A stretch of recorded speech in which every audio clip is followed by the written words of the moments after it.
El desarrollo dominicano tiene su historia, lógicamente, y hemos tratado de referirla en estas entregas que hemos iniciado recientemente.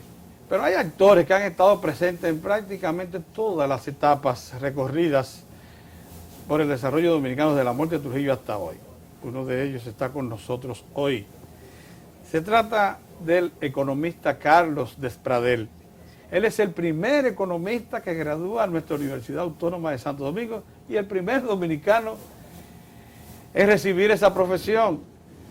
Y prácticamente desde su graduación hasta hoy ha sido un servidor público que ha cumplido distintas etapas, desde asesor económico, gobernador del Banco Central, ministro de Hacienda más de una vez, ministro de Economía más de una vez.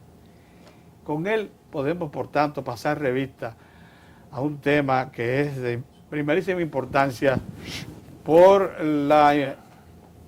ser probablemente el motor económico que todavía hoy es el mayor empleador nacional.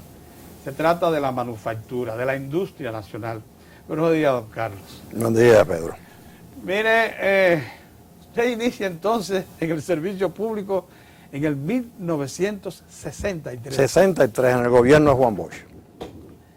En el Banco Central. El presidente Bosch quiso reforzar al Banco Central. Se hizo un concurso público donde participaron más de 300 personas y finalmente eligieron a 20. Y yo fui uno de esos 20. Y desde ahí comenzó mi carrera pública, que la he interrumpido obviamente con la empresa privada ahora. Bueno, de don Carlos pudiéramos extraer pasajes importantes. Uno de ellos está referido al turismo. Pero hoy, para no distraernos, quizás toquemos el tema del turismo, queremos hacer referencia a un sector que él lo vio nacer, como vio nacer el turismo también, que es la manufactura, la industria nacional. Digamos que hasta el momento de la muerte de Trujillo, aquí había una pequeña iniciación en el desarrollo industrial que había promovido la dictadura, pero que se basaba en industrias básicas que tenían precisamente como fuente materias primas básicas nacionales. Eran para suplir mercado interno, que como todos supondremos era un mercado pequeño. Por tanto, era un desarrollo industrial en sus inicios. Cuando muere Trujillo y la población se expande, entonces sí necesitamos de un sector industrial importante, que ha sido, sin duda alguna, el mayor empleador del país desde que adquiere la adultez. ¿Cuándo inicia este desarrollo industrial dominicano, según los registros de Carlos Despradel? Mira, lo primero que hay que entender, Pedro, es que la industria es sinónimo de desarrollo y crecimiento.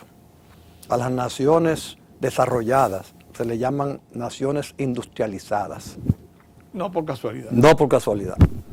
Y nosotros entramos un poco tarde y realmente comenzó el gran esfuerzo después de la muerte de Trujillo.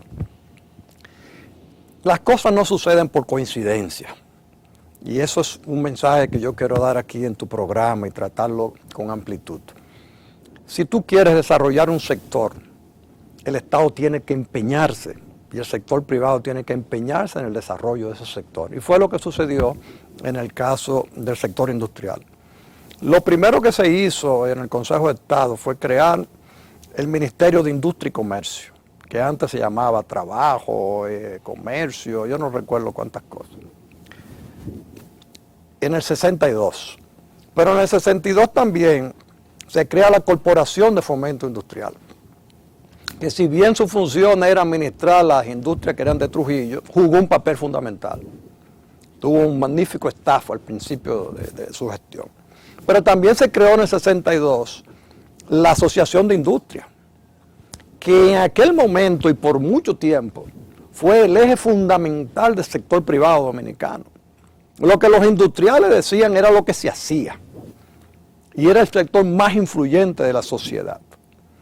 Entonces, la creación de Fomento, la creación de la Asociación de Industria fue el inicio. ¿Qué hicieron los industriales? Nosotros necesitamos incentivos porque si no es imposible desarrollar la industria. Y en el gobierno del triunvirato se promulgó la famosa ley número 4 de incentivo industrial, que sirvió para el desarrollo industrial, pero lamentablemente fue utilizada también con fines políticos, porque la ley se fundamentaba en la importación libre de materia prima, pero fue utilizada también para comedores económicos, se importaban libres muchísimas cosas, y se fue deteriorando el propósito de la ley. Aquí hay un recuento de la política industrial en sus distintas etapas, que sería bueno seguir. Sigamos. Entonces, en el año 63-64 se crean una serie de incentivos adicionales. Se establece el encaje legal selectivo. Ahí comienza el encaje legal. Por esa época, Sí. donde obligaba a la banca a prestar parte de sus préstamos al sector productivo, incluyendo básicamente a la industria. Se crea también el Fondo FIDE. Más adelante, el Fondo FIDE fue un fondo creado en el Banco Central para financiar con tasa de interés subsidiada al sector industrial. Pero se nutre de recursos del Banco Mundial, del Banco Interamericano, de la Agencia Internacional para el Desarrollo de los Estados Unidos. O sea que todo el mundo estaba involucrado en el desarrollo industrial del país. Y así se van creando una serie de facilidades. Entonces ya en el año 1967, 68, se crea la famosa Ley 299 de incentivo y protección industrial, que sustituye a la Ley número 4, que había sido criticada por las distorsiones que se estaban produciendo. Y ahí se fundamenta básicamente el desarrollo industrial, que fue al inicio del gobierno del doctor Balaguer. Pero fíjate que ya tenemos una asociación de industria muy fuerte, de hombres de empresa. Ya tenemos incentivos crediticios a través del FIDE y del encaje legal selectivo. Ya tenemos una ley de incentivos. O sea, se va creando todo un entramaje que sirve para impulsar al sector. No fue una coincidencia, fue una política deliberada. Incluso mucha gente le decía al doctor Balaguer que se estaban perdiendo impuestos porque se estaban dando muchos incentivos. Y Balaguer mismo dijo que ese era el precio que tenía que pagar por el desarrollo. Oye, qué visión tenía Balaguer. Él dijo, sí, yo estoy dejando de captar impuestos, pero ese es el precio que tengo que pagar por el desarrollo futuro del país. Y fue, entonces, la historia del sector está ligado a todas estas cosas que te estoy señalando. Así es. Y en esa época, 64, bueno, 65 no por la guerra, pero vamos a decir 66, 67, 68, toda esa década, principio del 70, el sector industrial fue el eje de la economía dominicana. Y el que quería hacer un buen negocio, se metía a industrial. Oye, qué importante, porque ahí era que estaba la rentabilidad. O sea, el empresario buscando su rentabilidad se dedicaba a actividades productivas de creación de empleo. Pero no solamente, Pedro, de creación de empleo, sino de ir metiendo en la cabeza del obrero la disciplina, el horario. Porque antes el dominicano vivía de la agricultura, no tenía horario. Se levantaba temprano, pero no tenía que cumplir un horario. No tenía, que había un concepto de jerarquía que no sea el familiar. O sea, el desarrollo industrial ayudó muchísimo a cambiar la mentalidad del pueblo dominicano. Y obviamente cuando se fue agotando, entonces vinieron la zona franca, que estaba contemplado en la ley 299 de la famosa clasificación A. Y yo recuerdo que el primer intento fue en el 70, cuando la Gulf and Western, en Romana, creó la primera zona franca, auspiciada por la Gulf and Western. Pero inmediatamente el gobierno creó la zona franca de San Pedro de Macorís. Así fue. Y pocos años después, el sector privado, junto con el público, crearon la zona franca de Santiago, que ahí ya el impulso fue total.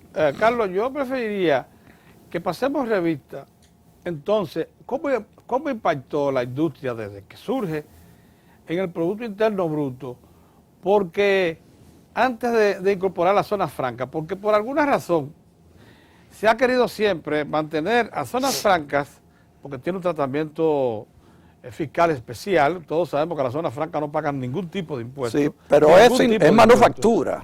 Pero es manufactura, no olvidemos eso. No olvidemos. Sin embargo, la industria, la manufactura dominicana, la que se dedicaba al mercado interno y también a exportación, porque había algunos sobrantes que se exportaban. Obviamente. Esa ha tenido una participación trascendente en lo que es nuestro Producto Interno Bruto de hoy. 60.000 millones de dólares comparado con los 970 y tantos que era a la muerte de Trujillo. Pero lo que hay que destacar, Pedro, y ojalá podamos en el programa ir más ampliamente sobre este tema del crecimiento, no solamente del sector industrial, sino de otros sectores, es que tan pronto se perdió esa iniciativa inicial, esos incentivos iniciales, esas facilidades iniciales que eran esenciales para que tú pudieras competir en República Dominicana con un producto procedente de Europa o de Estados Unidos. Si no se hubiera hecho eso que se hizo, olvídate de zona franca, aquí todo el mundo hubiera sido comerciante. Entonces, eso comenzó a partir, la participación de la industria comenzó a decaer. Yo te diría a finales de la década del 90, principio del 2000. Pero ese gráfico que usted tiene muestra, sin embargo, que hubo un momento. ¿En qué año es tan alto como esa participación? Eso es 98, 99. Cuando adquiere el 30 y tanto por ciento del Producto Interno Bruto, ¿en qué año es? Pues esos son el periodo 1970, 1985. De 70 al 85 tenía más de un 30%. No, y es porque es mi serie, pero también si tú lo echas un poco para atrás, en los años últimos de la década del 60 también. O sea, comenzó con fuerza, un sector que comenzó inmediatamente. Es que le dieron todas las facilidades y el sector público y privado enfocó sus actividades en el sector industrial. Pero hay un punto de inflexión que es aquí, cuando comienza a bajar. En esa pero roja. No es... ¿Qué año es ese? Ese es el 99, pero no es, Pedro, que la industria ha perdido su impulso. Lo que ha pasado es que la economía se ha hecho más grande, la economía hay más intervinientes. Se ha concentrado en otras actividades. Pero lamentablemente esas otras actividades en los últimos 15 años no son generadores de riqueza primaria. Porque cuando tú desarrollas la telecomunicación es un sector de soporte de los sectores productivos. Cuando tú desarrollas el sector financiero es un sector de soporte de la actividad económica, el seguro, etc. Pero en los últimos, 13, 14, 15 años, lo que se ha puesto énfasis en la economía dominicana es el desarrollo de actividades que no son productivas primarias. No son los verdaderos motores del crecimiento. ¿A eso a qué refiere la Asociación de Industria cuando dice que de 500.000 empleos que tenía la manufactura en el 2000, ha perdido a la fecha 100.000? Solo le quedan 400.000. El sector manufacturero ha demostrado fortaleza. Porque la gente decía, no, esa industria va a desaparecer desde que le quitan los incentivos. Sobrevivió. Algunas desaparecieron. Pero nosotros hemos podido enfrentar los acuerdos de libre comercio con Estados Unidos. Ya los productos norteamericanos compiten libremente con los nuestros. Hemos podido competir con los productos europeos. Nosotros hemos podido competir con los acuerdos de la OMC que liberaliza el comercio a nivel mundial. Somos la única nación de habla hispana, esto hay que decirlo cada vez que sea necesario, que forma parte de los dos grandes mercados abiertos que hay, el mercado de los Estados Unidos y el mercado europeo, la única de habla hispana. Que te da una serie ¿cómo se llama esto? Facilidades para tú exportar, de retos, pero también te crea una competencia terrible en tu propio mercado. Sí. Y el sector industrial, aun cuando ya se han eliminado, todo se cerró el FIDE, se quitó el encaje legal, ya no hay aquella tasa cambiaria que favorecía a las materias primas. Aún eliminado todo eso, ahí tú tienes varias industrias del país que compiten exitosamente. En calidad y precios. En calidad y precio. Eso no hubiese sido posible si no se hubieran dado los incentivos iniciales. Ese es el mensaje que yo quiero transmitir. Que la gente le ha cogido con que los industriales se favorecieron con regímenes especiales. Era absolutamente necesario. Sí, Carlos, pero los líderes de los principales gremios empresarios dicen que el modelo económico y social dominicano, ese que ha llevado el Producto Interno Bruto de 1.000 millones a 60.000 millones, está agotado y que por tanto necesita un nuevo modelo. A mí me da la impresión de que, como pasa con todo aquí, usted sabía que cuando usted consulta a un productor agrícola cualquiera, le dice que todo va muy mal y que nunca ha ganado, pero se mantiene activo en esa actividad por 20 y 30 años y no la abandona. Por una razón muy sencilla, somos dados a hacer afirmaciones severas sin tomar en cuenta el efecto de eso. Se ha hecho creer que nuestro modelo agotó y que hay que cambiarlo por otro. ¿Por qué se refiere eso con tanta...? Mira, este gráfico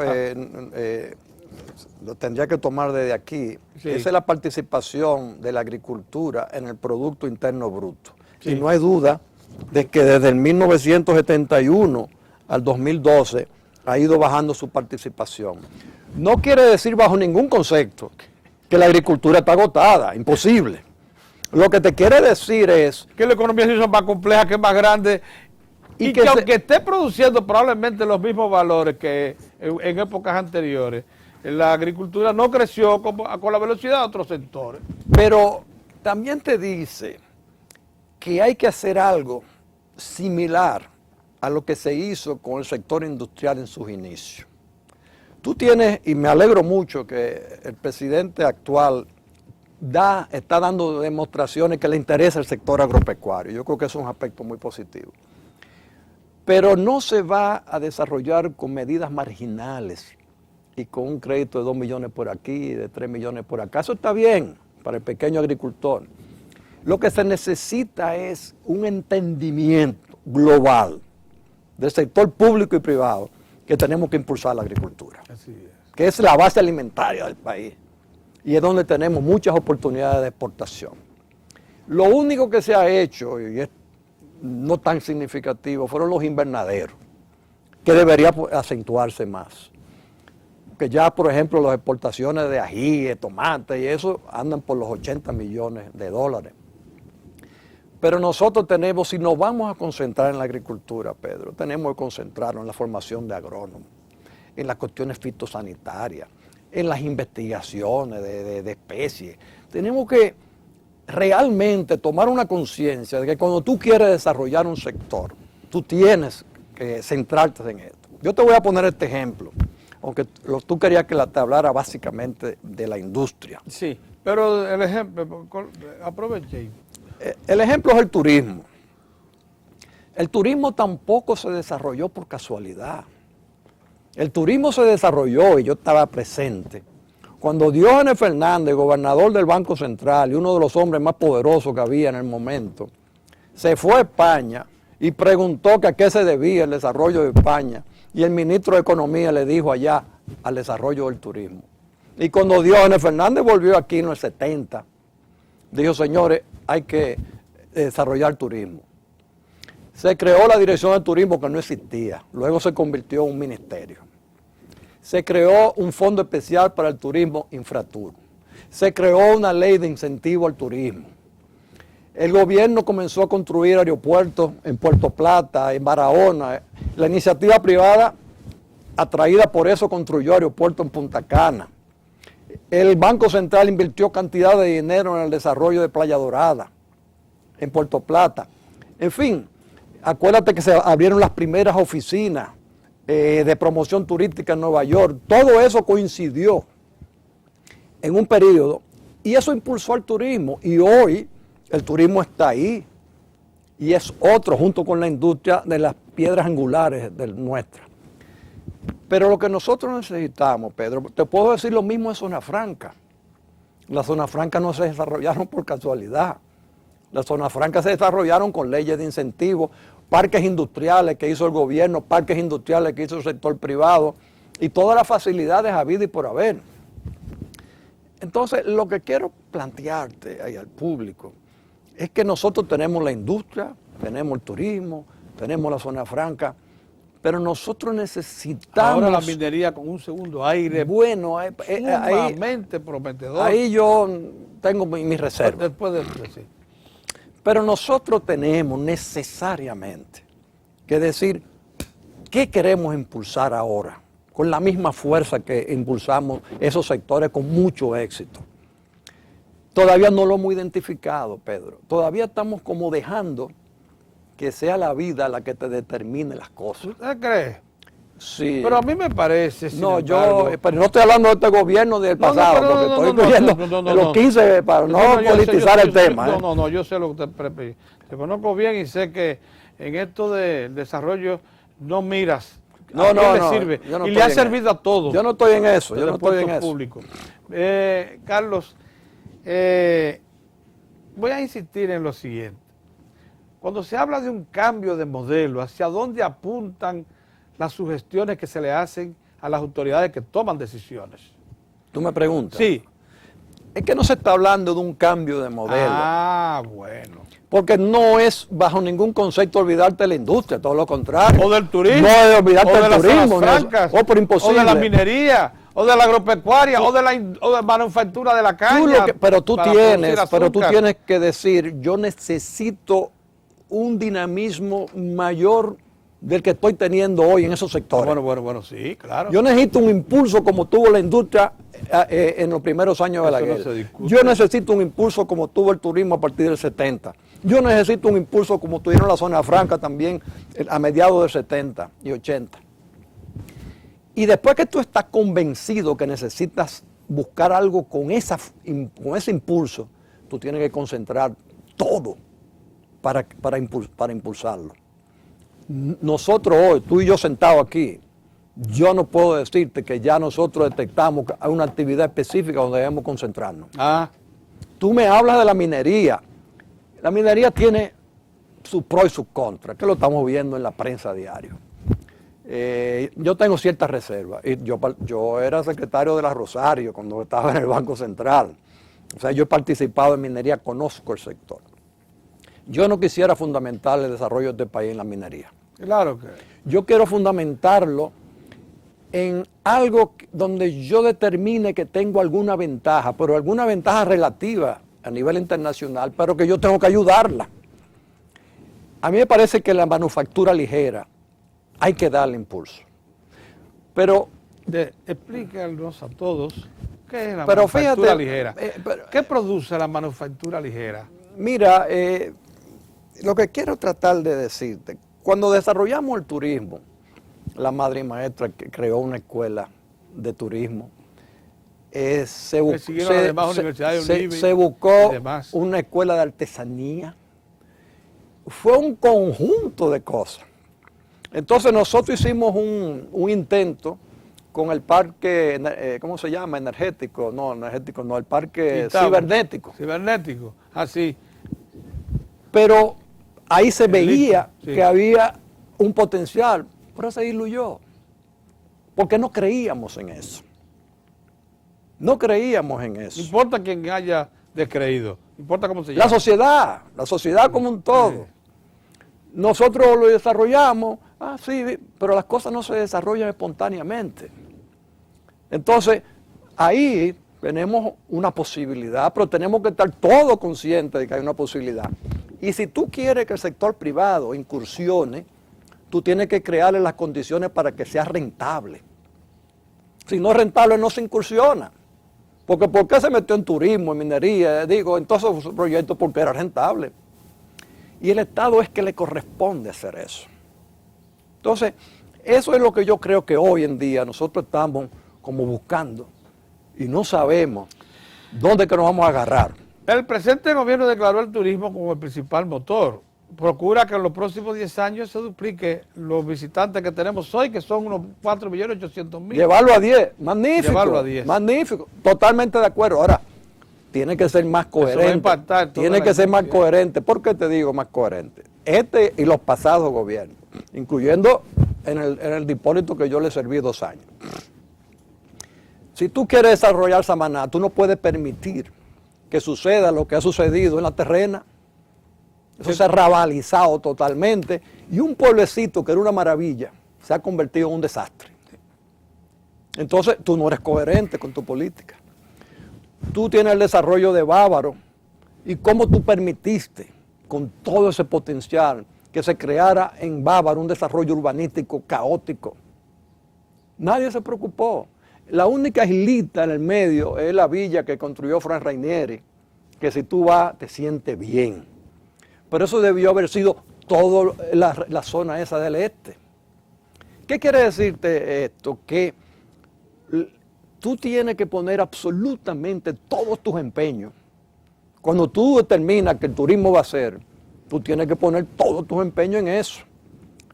Esa zona del este y la de Samaná requiere de planes urbanísticos, pero planos maestros urbanísticos. Nadie lo está haciendo.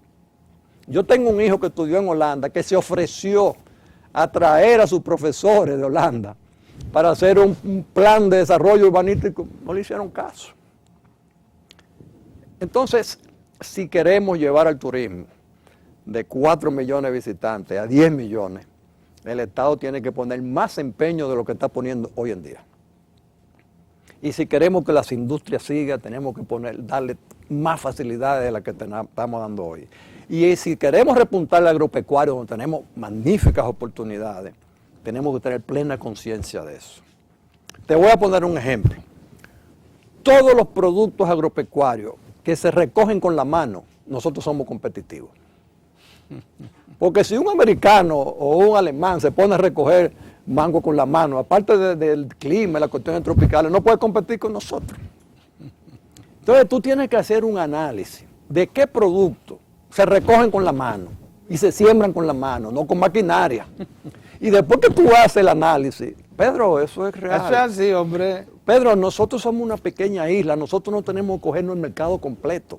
Nosotros lo que tenemos que cogernos es un porcentaje, una porción del mercado. Y ser persistente, porque fíjense ahora, ocurre que las confecciones textiles, las que fuimos, uno de los principales exportadores al mercado más grande, que era los Estados Unidos, que es todavía, y que nos suplantaron con importaciones de la China. Ocurre que ya las de la China, que toman 3 semanas traerlas al mercado americano, se están encareciendo. Por los salarios. Ahora, por los salarios. Y ahora que nosotros, que habíamos prácticamente desmontado la confección en zonas francas, la estamos restableciendo. Porque ahora lo que piden los mercados son pronta entrega para modelos específicos. Just in time. Sí, para modelos específicos y ya no cantidades enormes. Mira, y ahí sí competimos. La zona franca se ha desarrollado a tal punto que tú tienes que tener el vestido con la etiqueta y todo listo para cuando allá en Estados Unidos te diga yo quiero un vestido, tú se lo mandas en 2 o 3 días, pero ya etiquetado, envuelto y toda la cosa.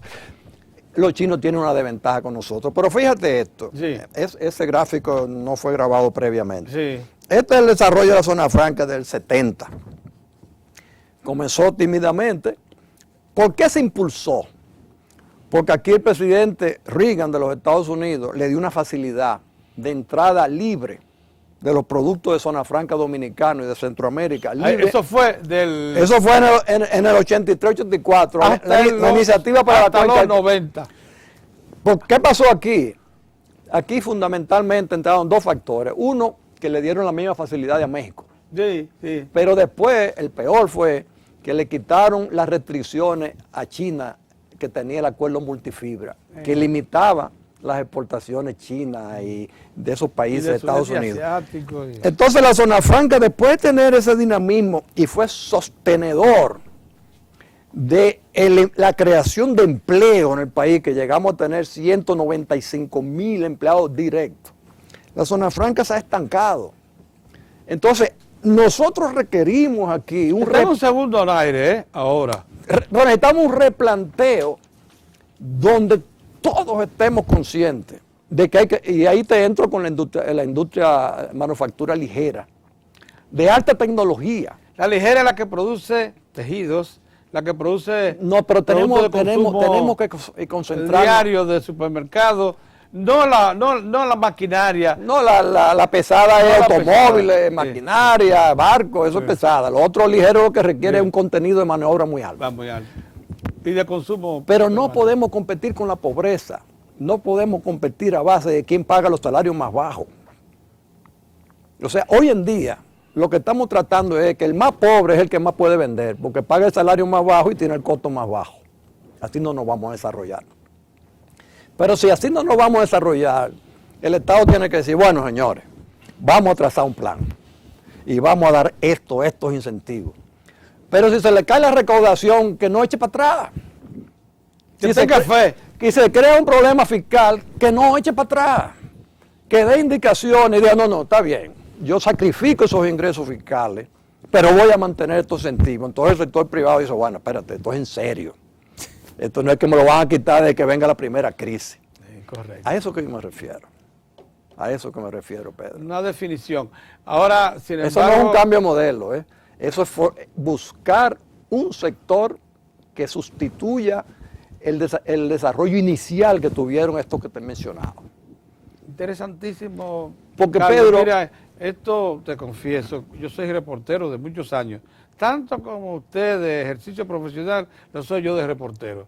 Comencé exactamente en el 63. Sí. Y la mayor parte de ese ejercicio, estos 50 años, ha sido muy ligado a las fuentes económicas, como reportero, es lo que soy. Y le confieso que desde que se comenzó a reclamar un nuevo modelo, nadie había sido tan claro como lo ha sido usted hoy, en el sentido de decir claramente lo que queremos es incentivos que se equiparen a lo que facilidades. Y facilidades que se equiparen a las que propulsaron el desarrollo del sector de la manufactura y zona franca, para mezclarlo ya. Porque de esa manera, ¿cuáles facilidades pudieran ser? Pero déjame decirte, ¿Cuáles pudieran ser? el Estado no puede temer a cometer errores, porque errores se van a cometer. Balaguer construyó un aeropuerto en Barahona, Y ahí está. y ahí está, Sin uso. se perdió ese dinero, pero el de Puerto Plata no se perdió, y posiblemente Frank Rainieri no se hubiera metido si no hubiera habido el ambiente de aeropuerto, y ha sido un tremendo Usted éxito. está dando ya respuesta, aunque hay otro al lado inutilizado No también. te digo, pero se va a perder dinero, y se perdió en Playa Grande, el Banco Central perdió muchísimos millones, pero se ha ganado en otros. Entonces, cuando tú te trazas una línea, no puede ser de un año, 2, 5, tú tienes que decir, los próximos 20 años, el que se dedique a esto va a tener mi apoyo. Nosotros hoy en día, Pedro, y te repito de nuevo, sinceramente, no es una crítica. Nosotros estamos creciendo satisfactoriamente, por encima del promedio de América Latina. Tenemos que sentirnos satisfechos, tenemos gran estabilidad. Pero tú no puedes decir que hay un sector que está liderando ese crecimiento. Un sector primario. Se ha desarrollado la banca, se ha desarrollado el seguro, se ha desarrollado las comunicaciones, pero nosotros no vamos a poder fundamentar una economía en centros comerciales, en plazas, no vamos, eso está bien, pero no lo vamos a fundamentar en eso. Entonces nosotros tenemos que reflexionar y decir, estamos creciendo, pero esto no puede ser el crecimiento futuro, eso no es lo que yo aspiro. Muy bien, Carlos. Y si estamos incentivando las inversiones extranjeras, que yo estoy totalmente de acuerdo, ya es hora de que le digamos al inversionista extranjero, mira, yo quiero que tú inviertas, pero que tú inviertas en estos sectores, que es lo que a mí me interesa. Finalmente, los incentivos pudieran venir fiscales o pudieran ser fuentes de financiamiento directo, o pudieran ser todo. Créditos a bajo interés facilitados por políticas monetarias. Que invente específicas. cada uno lo que quiera. Lo importante es que cuando vayan a ver presidente, que lo quiere ver Pedro Cava, sí, dile que pase inmediatamente. Dale una cita. Él tiene prioridad sobre otros. Entonces tú dices, no, pero mira, yo me estoy dedicando a este sector y el presidente me recibe de una vez. Y el ministro me recibe inmediatamente. Y voy al banco. Que se vea que la sociedad dominicana, sector público y privado, ya está comprometida a desarrollar esa actividad. Y no que tú pides una cita y te la den 2 meses después. Pues yo no estoy hablando de un tema real, sino de algo hipotético. Claro. Porque entonces tú dices, no, me va dentro. O que tú vayas donde el director de aduana y el director de aduana diga, ¿y qué sector tú representas? La manufactura ligera, no, denle su cafecito, este es un hombre que yo necesito. Y vaya al director de impuestos internos y tú sientas que el gobierno completo quiere ayudarte y favorecerte. Entonces tú te lanzas. Eso es lo que yo visualizo. Sin embargo, la estrategia actual, que es fundamental, el mayor impulso de esta época en el turismo, como una especie de locomotora que arrastre, ¿usted la apoya? Totalmente. Pero yo puedo decir lo siguiente, me preocupa que el turismo no está usando suficientes insumos dominicanos. Yo quiero que todo el mundo entienda que yo voy a apoyar cualquier programa que tenga como objetivo que el turista consuma los productos dominicanos. Entonces tú eres agricultor y tú comienzas a averiguar, porque ya tú sabes que el Banco Agrícola, que todo el mundo te va a dar facilidades si tú detectas eso. Si el Estado dice yo quiero esto de esta manera, la gente se pone detrás de esa acción. Y si hay que construir esto, hay que construirlo. Y si el síndico de tal sitio es un obstáculo, que lo quitamos. Y es así. Carlos, ¿cuánto te agradecemos esta comparecencia? Porque yo sé que ha sido franca. Hay una relación muy buena de mucho tiempo. De 50 años. De 50 años. Yo era reportero cuando Carlos era asesor económico del Banco Central, todavía no había ascendido a la gobernación. Y desde entonces hemos mantenido una franca colaboración. En los Él 70. como informante y yo como correa transmisora. Así es. E interpretador en ocasiones. Así es que agradecemos de nuevo esta comparecencia y ustedes verán que tendrá repercusión en todo este serial, el desarrollo dominicano, porque va a tener que ser usado en más de un capítulo. Muchas gracias de nuevo. Gracias a ustedes también por su atención.